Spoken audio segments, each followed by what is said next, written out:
An elderly man stepped into the hotel bar in a flawless suit, silver watch, polished shoes, the look of wealth. But behind the shine his eyes were clouded, uncertain, and that made him easy prey for con men. The bartender was the only one who saw it, and in a split second she chose to act, a decision that would change everything. Before we continue, let me share something you may find helpful. It's called Pure Shilajit Essence, a natural way to support energy and vitality. You can learn more through the link in the description, or simply scan the QR code you see on the screen.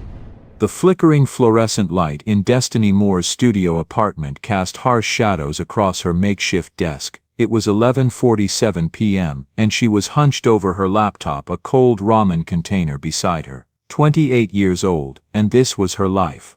Work until close at the Marriott downtown, drive home to this shoebox apartment, and study until her eyes burned. Her duct-tape textbook lay open, pages yellowed from 3 previous owners.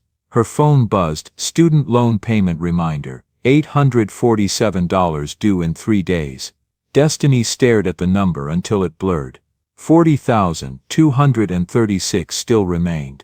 She walked to the window, meeting the tired eyes in her reflection. Her father used to say she had his stubborn chin and her mother's kind eyes, but he'd been gone 9 years now. The memory came as it always did, her father in his work clothes, dirt under his nails, helping her with homework at their wobbly kitchen table. Destiny baby, you remember what I told you about doing right, that it's not about who's watching.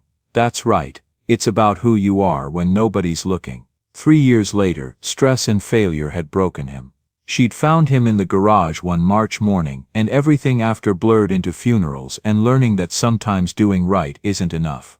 Now, touching the chain around her neck with his wedding ring, Destiny whispered the truth she carried. She needed this degree. Not just for money, but to fight for people like her father, those who signed the wrong papers, trusted the wrong men, and paid with everything they had. But first, she had to survive tomorrow.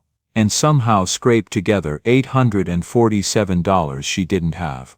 The Marriott bar at 9:15 on a Thursday night was sanctuary compared to her apartment. At least here, the lights worked properly, and the air conditioning kept the summer heat at bay. Destiny wiped down the mahogany counter for the 3rd time that hour, her movements automatic after 2 years of practice. 20 tables, 12 bar stools, and tonight exactly 4 customers scattered throughout the space like islands in an ocean of burgundy carpet and soft jazz. She'd gotten good at reading the early evening crowd. The business travelers nursing whiskey and checking emails. The hotel guests killing time before dinner. The locals who'd discovered that the Marriott bar made a decent Manhattan and didn't water down their bourbon. Everyone had a story, and after 2 years she'd heard most of them. The elevator doors opened with their familiar soft ding, and an elderly man stepped out. He looked every inch the distinguished gentleman in his pressed navy suit and polished leather shoes. But something was off in the way he moved, like a man walking through a house where the furniture had been rearranged in the dark. He paused at the entrance to the bar, one hand gripping the brass rail that separated the bar from the lobby. His eyes swept the room with the careful deliberation of someone trying to remember why they'd come downstairs in the first place. "Good evening, sir." Destiny's voice carried the practiced warmth of someone who'd learned to read people quickly. "Table or would you prefer the bar?" "Bar," he said, though he seemed surprised by his own answer. He approached slowly, each step measured and careful. "I'd like a drink, of course. What can I get started for you?" He settled onto the stool directly in front of her, his hands gripping the edge of the bar. "Whiskey," he said, then paused, a frown creasing his forehead. "I mean, what kind of whiskey do you have? I should know what I'm ordering, shouldn't I?" The question had an odd quality to it, as if he was asking himself as much as her. Destiny felt the first flutter of concern in her chest. "We have Macallan, Jameson, Maker's Mark, Buffalo Trace, and a few others. What's your preference?" "Macallan." The word came out sharp and decisive, like he was grabbing onto something solid. "Neat, yes, that's right, Macallan neat." She poured the amber liquid into a crystal tumbler, the kind the Marriott used for their top-shelf spirits. When she placed it in front of him, she noticed his hands shook slightly as he reached for it. Not the tremor of someone who'd had too much to drink, but something else. Something that made her think of her grandfather in his final years. You staying in the hotel? She asked, settling into the rhythm of conversation that kept the evening moving. I think so, he frowned, staring into his glass as if it held answers to questions he'd forgotten how to ask. My daughter's supposed to meet me here, Sarah. She's always late, that one. Gets it from her mother. The way he said it, with such casual certainty, made Destiny pause. There was something wrong with the timing of it all. The way he kept checking his watch, an expensive gold piece that caught the light every time he moved his wrist. The confused look when he'd asked about whiskey like he'd forgotten what he'd planned to order. The mention of a daughter who might or might not be coming. How long have you been waiting? She asked, keeping her voice gentle. Since 7. He took a sip of the Macallan, winced slightly, then set the glass down with the careful precision of someone trying to maintain control. Or maybe it was 8. Time moves differently when you're waiting for someone important. Destiny glanced at the clock above the bar. 9:23 p.m. She'd worked service jobs long enough to recognize the signs of someone lost in their own confusion. The Marriott had trained its staff to be helpful but maintain professional distance, to assist guests without becoming involved in their personal situations. But something about this man's quiet bewilderment tugged at a place in her chest that she usually kept locked up tight. Sarah's your daughter? She asked, leaning against the bar in a way that suggested she had all the time in the world. His face lit up, then dimmed just as quickly. Was my daughter, Sarah she was wonderful. Smart as a whip, that one. His voice grew distant. She died in a car accident 5 years ago.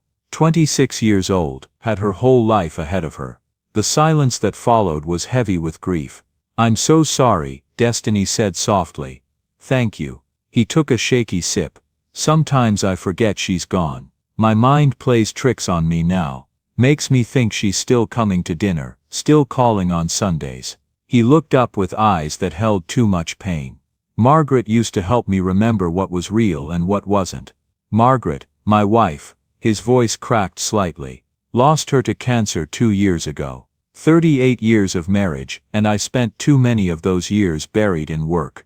Always thought there'd be more time. He stared into his glass. Funny how you think you have forever, until you don't. The honesty of it hit Destiny like a physical blow. She'd seen this before, not in the bar, but in her own family. The way her grandfather had started losing pieces of himself in his final years, one memory at a time. The way he'd talk about his dead brother like he was still alive, then remember with fresh grief that 40 years had passed since the funeral. I'm sorry, she said, and meant it. Thank you. He took another sip, steadier this time. You know what the hardest part is? It's not that she's gone. I've made my peace with that, mostly. It's that sometimes I forget she's gone, and then I remember all over again. Like losing her for the first time, over and over. Destiny felt her throat tighten. That sounds awful. It is. But then sometimes I forget that I forget, and for a few minutes, she's just in the other room. Those moments are almost worth it. They sat in comfortable silence for a while, the soft jazz filling the space between words. Destiny found herself watching this distinguished man wrestle with his own mind, and something about his dignity in the face of such confusion made her chest ache. Maybe I could call Sarah for you, she offered, if you have her number. His face lit up with relief so profound it was almost painful to witness. Would you? That would be wonderful. She never answers when I call anymore. Always busy with work, you know how it is. He began fumbling through his jacket pockets with the careful deliberation of someone who was no longer sure where things belonged. Eventually he produced a worn leather wallet, the kind that had probably been expensive once but now showed the software of decades of daily use. His fingers struggled with the clasp, the simple mechanism suddenly complex and foreign. When he finally opened it, dozens of business cards and scraps of paper scattered across the bar like leaves in a windstorm. Receipts from restaurants, appointment cards for doctors, business cards from people whose names meant nothing to either of them. No phone, no contact list, just fragments of a life that seemed to be slipping through his fingers one piece at a time. I must have left my phone upstairs, he muttered, gathering the papers with trembling hands. I'm always leaving it places now. Margaret used to keep track of everything, you know. She had a mind like a steel trap. Destiny watched him try to organize the chaos, her heart sinking with each confused movement. She'd been here before, standing helpless while someone she cared about tried to hold on to a world that was slowly dissolving around them. The smart thing to do was call hotel security.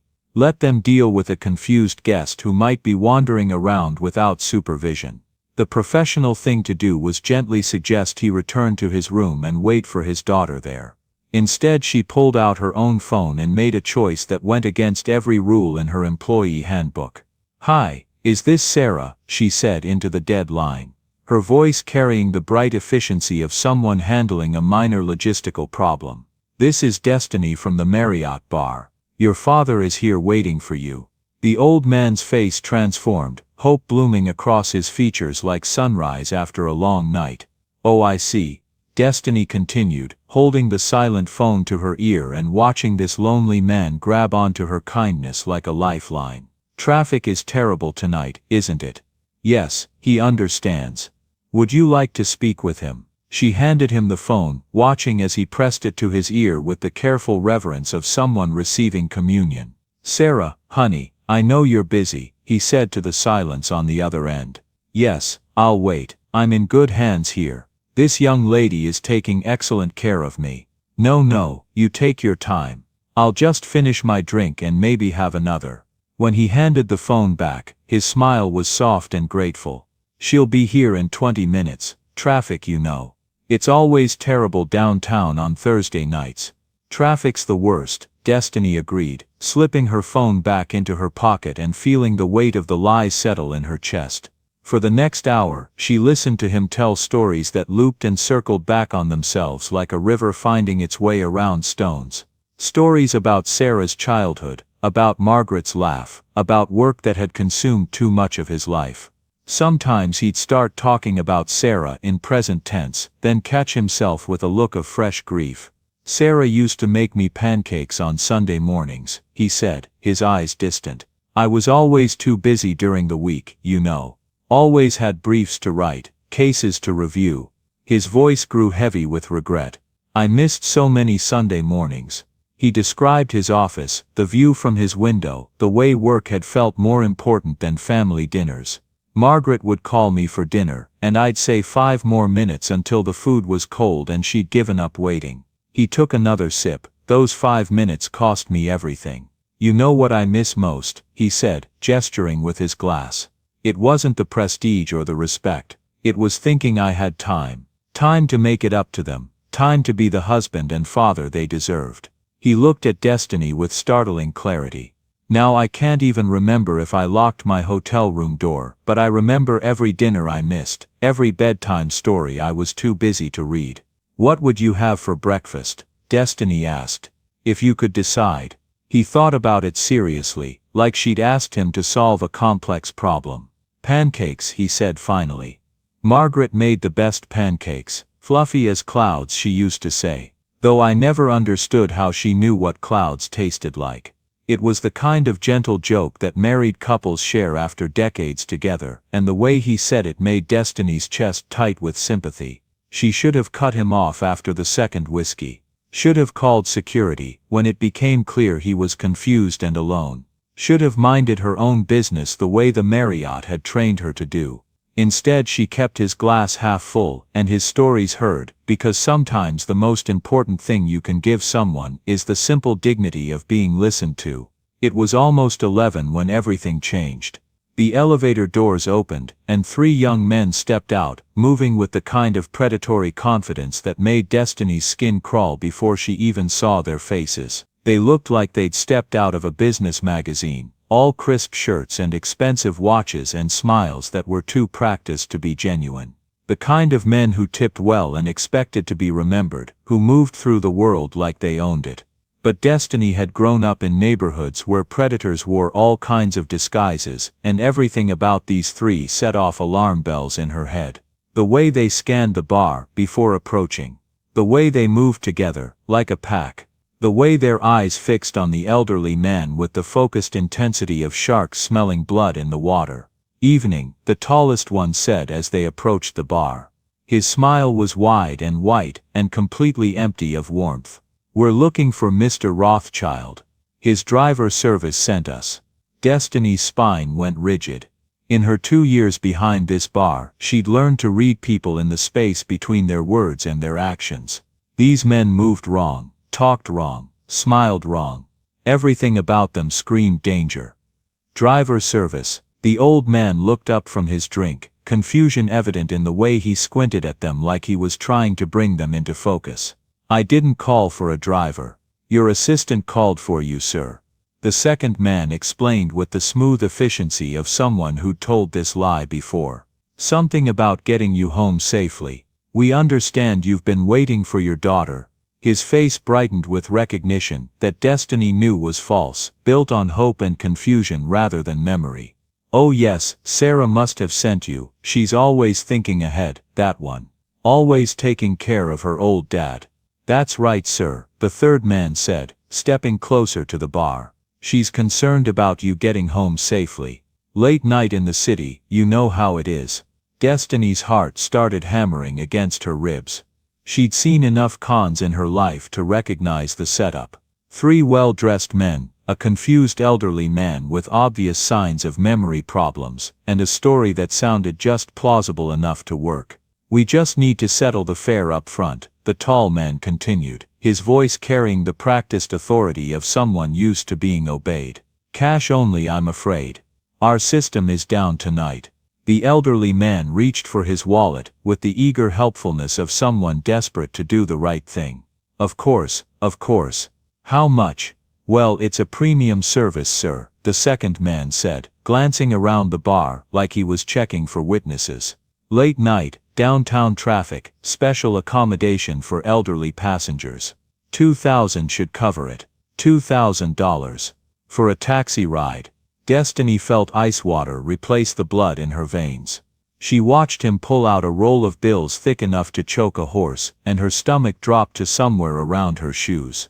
Who carried that much cash? More importantly, who carried that much cash while showing clear signs of dementia in a downtown hotel bar? "Plus tip, of course," the tall man added, his smile never wavering. "Our driver's been waiting outside for over an hour, overtime rates, you understand."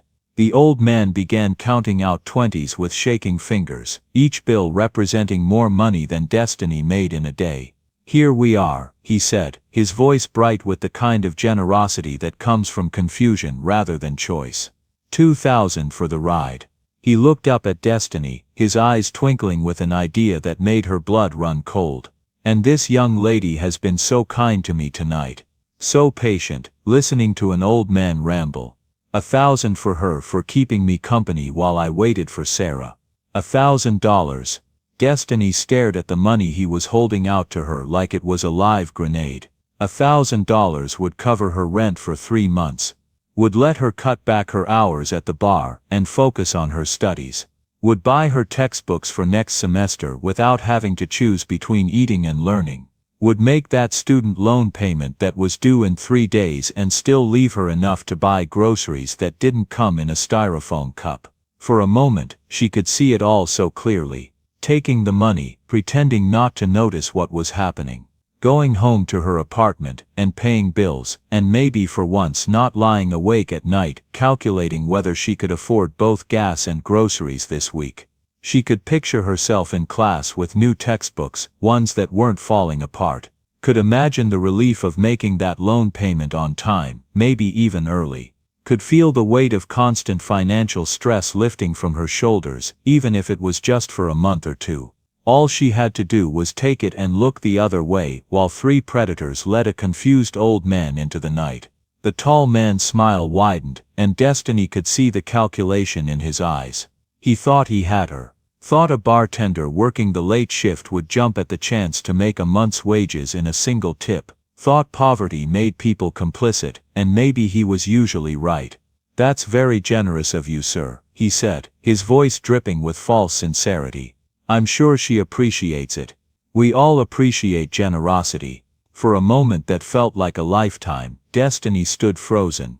Her father's voice echoed in her memory, talking about doing right when nobody was watching. But somebody was watching.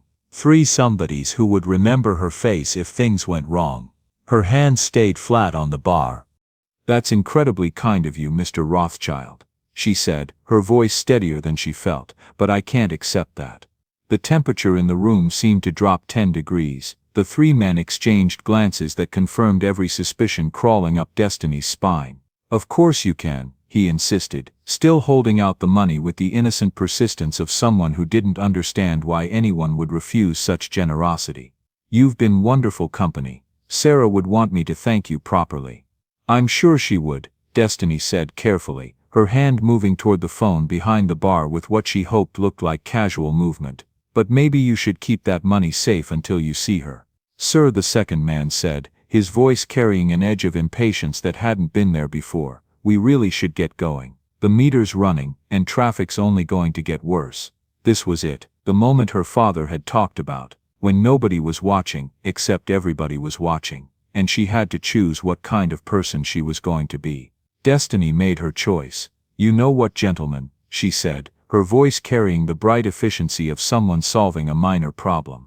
"I think there might be some confusion here. Let me just call the front desk and verify this driver service. We like to make sure our guests are safe, you know." Her fingers were already moving across the keypad, muscle memory taking over while her brain tried to catch up with what she was doing. "That won't be necessary," the tall man said, his mask of politeness slipping just enough to show the predator underneath. "We're in a hurry."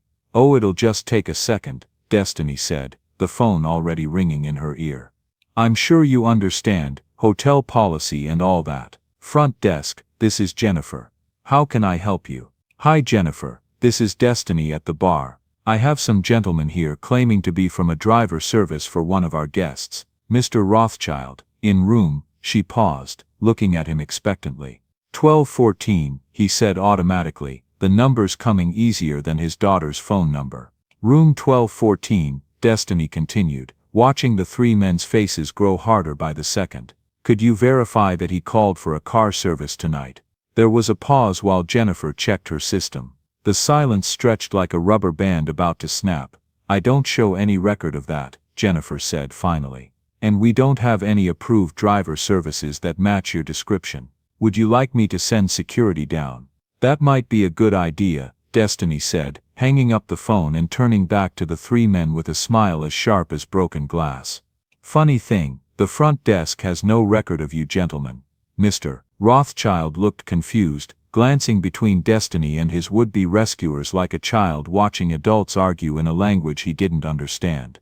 "But Sarah sent them, didn't you, Sarah?" "Sir," Destiny said gently, her heart breaking for this proud man's confusion, "Sarah isn't coming tonight. These men aren't drivers, and you need to put that money away right now." Understanding flickered in his eyes like a candle flame in the wind, followed quickly by embarrassment and fear.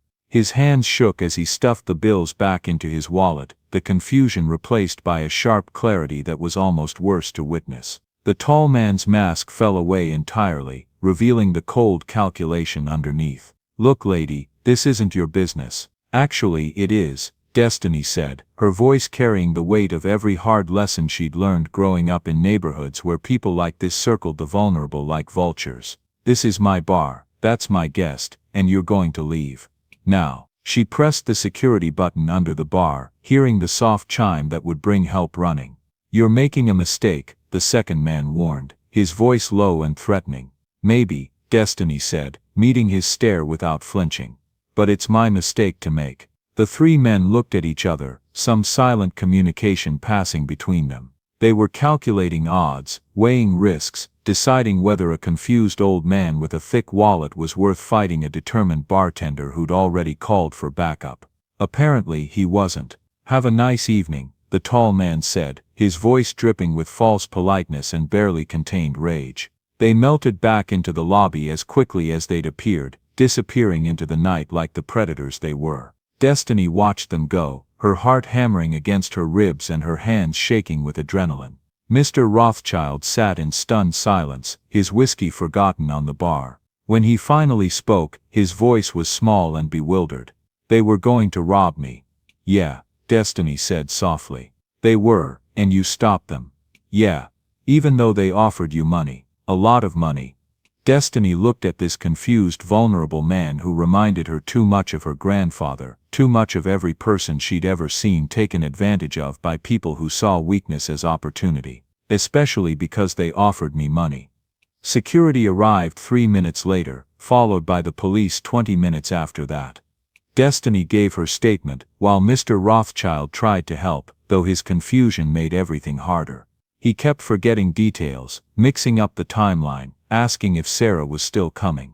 Detective Maria Santos was a small woman with tired eyes and the kind of competence that came from seeing too much of what people did to each other. She took notes in a neat, precise hand, and asked the same questions 3 different ways, patient with his confusion but thorough in her investigation. "You did the right thing tonight," she told Destiny as she closed her notepad. "This matches the MO of a group we've been tracking. They hit hotels downtown, targeting elderly guests with obvious cognitive issues. Do you think you'll catch them?"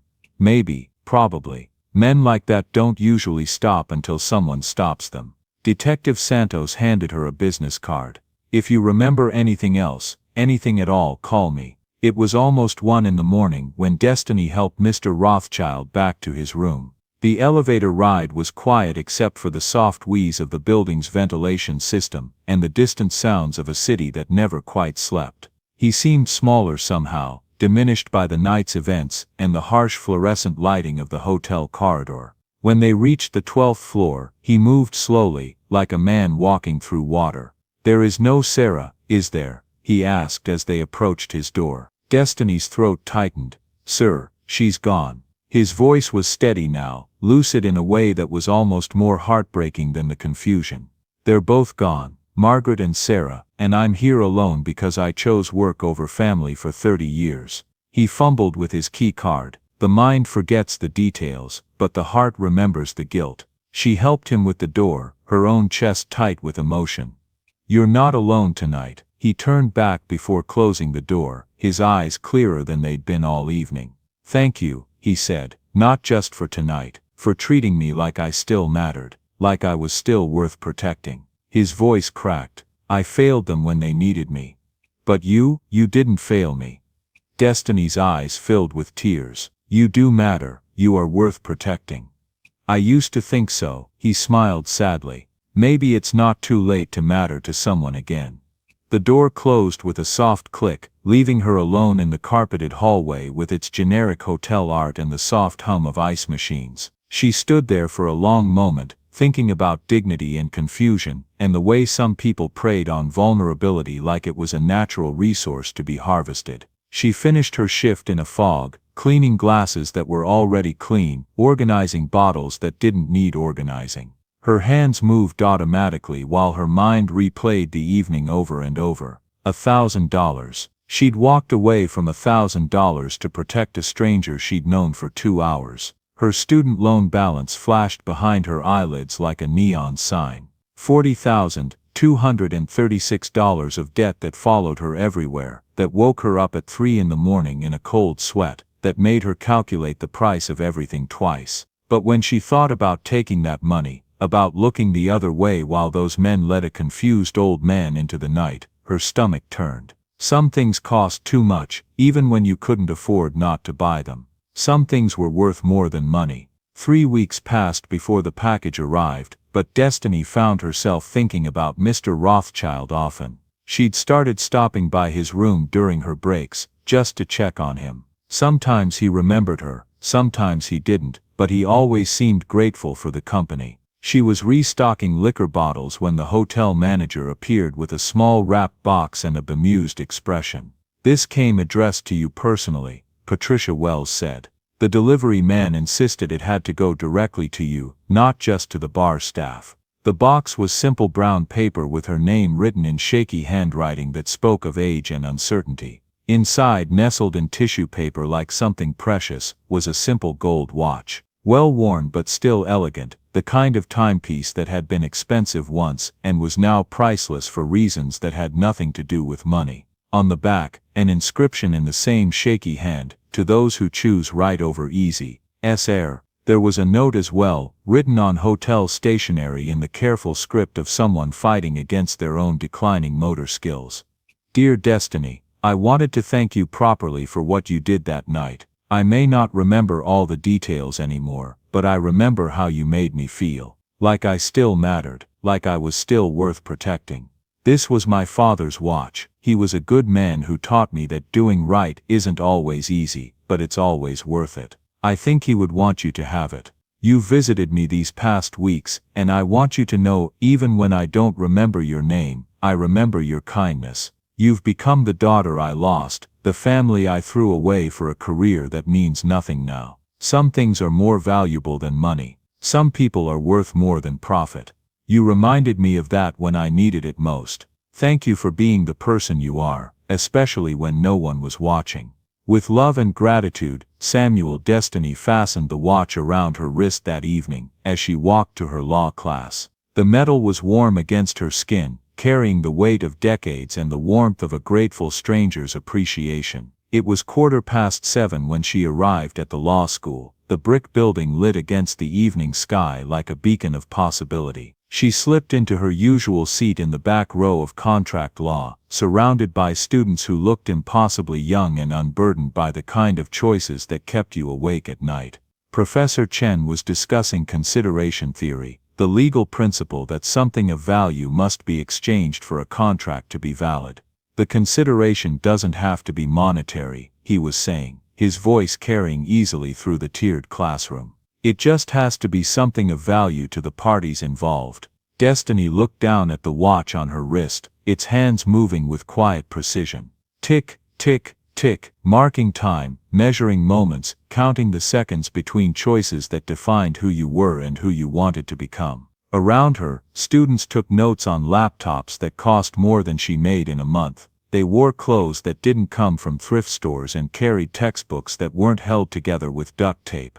They lived in apartments with real furniture and ate meals that didn't come in styrofoam containers. But none of that mattered, not really. What mattered was sitting in this classroom, learning the law that could help people like her father. People who got stepped on by bigger players, who signed contracts they didn't understand, who trusted the wrong people and paid for it with everything they had. Professor Chen was asking the class about a case study when Destiny felt the watch's gentle tick against her wrist. She glanced down at its face, watching the second hand move in its steady circle. Time passing, moments accumulating, choices echoing forward into an uncertain future. A classmate was struggling with the professor's question about consideration in a contract dispute. Destiny found herself raising her hand, something she rarely did in the back row. Sometimes, she said when Professor Chen called on her, the most valuable consideration isn't money at all. Sometimes it's dignity, or safety, or just knowing that someone cares enough to do the right thing. The professor nodded approvingly. Excellent point. Non-monetary consideration can indeed be the most meaningful aspect of any agreement. After class, Destiny gathered her duct-tape textbook and hand-me-down notebook. The other students filed out in clusters, discussing weekend plans and summer internships, their conversations floating around her like background music to a life she was still fighting to reach. Destiny wiped her eyes and looked around the empty bar. Through the window, she could see the city lights twinkling like stars, each one representing someone's life, someone's story, someone's chance to choose between right and easy. She thought about her father, who taught her that doing right wasn't about the reward but about who you became in the process. She thought about Mr. Rothschild, alone in his room above, carrying the weight of regrets and the gift of unexpected connection. Tomorrow, she'd visit him again during her break, maybe bring him tea, or just sit and listen to whatever stories his mind wanted to tell. He'd called her the daughter he'd lost, and maybe she'd found something too, a reminder that family wasn't always about blood, but about choosing to care for someone when they needed it most. Outside, the city hummed with its usual late evening energy. Street lights created pools of yellow warmth on sidewalks where people hurried past, each carrying their own stories, their own struggles, their own moments of choice between right and easy. Destiny pulled her jacket tighter against the cool air and began the walk to her car. The watch felt solid on her wrist, a reminder that some choices ripple outward in ways you could never imagine. That sometimes the most important thing you can do is the right thing, even when, especially when nobody's watching. Well, somebody had been watching after all, and somehow, in protecting him, she'd found something she didn't know she was looking for. A father figure who needed her as much as she'd once needed her own dad. The watch kept perfect time. Join us to share meaningful stories by hitting the like and subscribe buttons. Don't forget to turn on the notification bell to start your day with profound lessons and heartfelt empathy.